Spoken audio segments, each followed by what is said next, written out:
28 de septiembre del Evangelio según San Lucas. En aquel tiempo, mientras Jesús y sus discípulos iban de camino, le dijo uno: «Te seguiré a donde quiera que vayas». Jesús le respondió: «Las zorras tienen madrigueras y los pájaros del cielo nidos, pero el Hijo del Hombre no tiene dónde reclinar la cabeza». A otro le dijo: «Sígueme». Él respondió: «Señor, déjame primero ir a enterrar a mi padre». Le contestó: «Deja que los muertos entierren a sus muertos. Tú vete a anunciar el reino de Dios». Otro le dijo: «Te seguiré, Señor, pero déjame primero despedirme de los de mi casa». Jesús le contestó: «Nadie que pone la mano en el arado y mira hacia atrás vale para el reino de Dios». Palabra del Señor. Hay textos del Evangelio que se comprenden en una primera lectura, pero hay otros, y me parece que este es uno de ellos, que al principio resultan un poco chocantes. Nos cuesta comprender por qué a un chico que se ofreció a seguir a Jesús, a ser su discípulo o su apóstol, Jesús le responde de esta manera: «Las zorras tienen madrigueras, los pájaros nido, pero el Hijo del Hombre no tiene dónde reclinar la cabeza», que en el fondo era como marcar distancias. No le dijo: «Pues sí, bienvenido. Mira, aquí está Pedro, Santiago, Juan, tú ya eres uno de los nuestros», sino que el Señor de alguna manera se lo puso difícil. Y también nos llama la atención que uno diga, que a uno le diga que le siga y que éste le pida permiso para enterrar a su padre y Jesús le diga que no, que deje que los muertos entierren a sus muertos.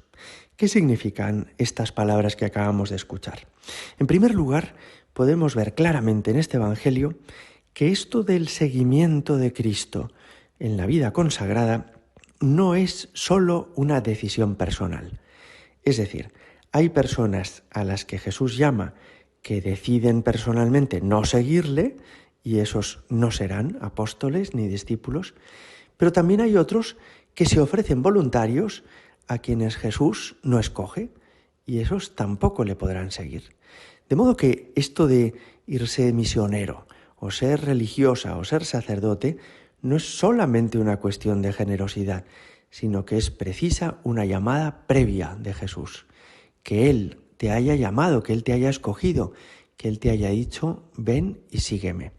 Y por eso no podemos persuadirle a nadie de que tome ese camino. Tú lo que tienes que hacer es entrar al seminario. Oye, cuidado, que para que alguien entre al seminario o a un convento, antes ha debido de recibir una llamada de Dios, ¿verdad?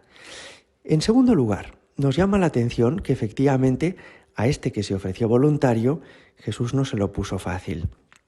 Y la razón que le da quizás entiende por qué Jesús le conocía bien. Quizá ese chico que había visto que Jesús era seguido por multitudes, que iban detrás de él, que veían sus milagros, que comían los panes y los peces que Jesús multiplicaba, pensó: con este me va a ir bien. Y entonces pues se ofreció, pero en el fondo como esperando una recompensa, un puesto a su lado, ser importante en el grupo de los de Jesús. Y de ahí la respuesta de Jesús. Le dice: las zorras tienen madrigueras, los pájaros del cielo nidos, pero el Hijo del Hombre no tiene dónde reclinar la cabeza. Le está diciendo: piensa bien lo que dices, porque yo soy pobre y porque quien quiera venir conmigo ha de vivir como yo, ha de trabajar conmigo y a mi manera. ¿Por qué Jesús pone el ejemplo de las zorras y de los pájaros del cielo? Las zorras, los zorros, son animales muy astutos y son peligrosos para el ganado, para las ovejas o para las vacas, pero ya se ocupan de buscarse madrigueras donde estar a salvo, donde no correr peligro, no exponerse. Jesús le viene a decir: mira, yo no soy de esa manera de ser, no encontrarás en mí esta malicia o esta astucia de exponerme en algunos momentos, salvar la vida en otros, sino que he venido a pecho descubierto a entregarme generosamente. ¿Es eso lo que tú quieres? Y cuando dice que los pájaros tienen nido, ¿a qué se refiere?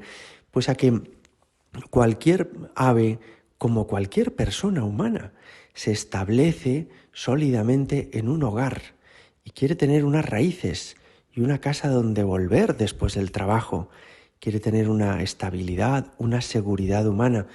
Jesús, después de que salió de la casa de José y María en Nazaret, ya no tiene un nido, ya no se apoya en ninguna familia donde viva todos los días, ya no tiene su habitación, su cama, su ducha, su comida, sino que Jesús ya vive como peregrino los últimos meses de su vida hacia Jerusalén y se dirige de esa manera a la cruz sin buscar ninguna otra seguridad que el Padre. Es impresionante. Y escuchando eso, ya no siguió pidiéndole a Jesús que le admitiera a su lado. Pero explicamos también esa última frase, o penúltima, en la que le decía, deja que los muertos entierren a sus muertos. ¿Es que no puede uno dar sepultura cristiana a su familia? Es una obra de misericordia, Señor. Dicen las obras de misericordia corporales, dar sepultura cristiana a los difuntos. Y lo hemos de hacer. No se debe abandonar a los muertos donde han fallecido. Menos aún se deben esparcir sus cenizas por ahí, sino que hay que darles sepultura cristiana. ¿Por qué a éste le dice que no? Deja que los muertos entierren a sus muertos. Esto nos lo explica muy bien un santo padre, San Cirilo de Jerusalén, que dice que el padre era ya anciano y que creía este joven que haría algo laudable proponiéndose observar con él la debida piedad, según las palabras, honra a tu padre y a tu madre. Y que por eso buscaba una tregua que fuese bastante para sostener a su padre decrépito. No es que su padre hubiese fallecido, no es que rogase enterrar a su difunto padre, ni que Cristo queriendo hacer esto se lo hubiese impedido, sino que dijo sepultar en el sentido de sustentar en la vejez hasta la muerte. Y Jesús le dice que no, porque efectivamente cuando uno es llamado por Jesús para entregar la vida, no debe anteponer nada, ni su trabajo, ni su provecho personal, ni siquiera su familia carnal. El Señor le está haciendo ver que a Él no podemos ponerle condiciones o exigencias, que quien es llamado por Él ha de dejarlo todo. Gloria al Padre y al Hijo y al Espíritu Santo, como era en el principio, ahora y siempre, y por los siglos de los siglos. Amén.